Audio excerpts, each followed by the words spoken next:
Kuva ageze ku butegetsi, Minisitiri w'Intebe wa Ethiopia Abiy Ahmed wo mu bwoko bw'aba Oromo yavuguruye inzego z'ubutegetsi, harakaza bamwe wo mu bwoko bw'abatigri.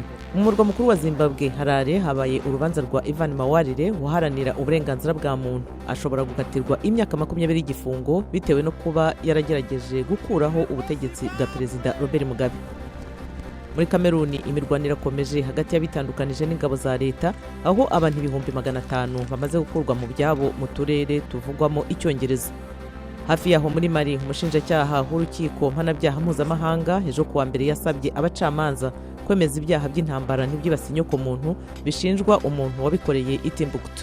Ishyirahamwe ry'abanyamakuru muri Burkina Faso ryasabye guverinoma guhagarika umushinga w'itegeko riteganya ibihano gihanukiriye ku bitangazamakuru bica intege inzego z'umutekano zirwanya imitwe ya jihad.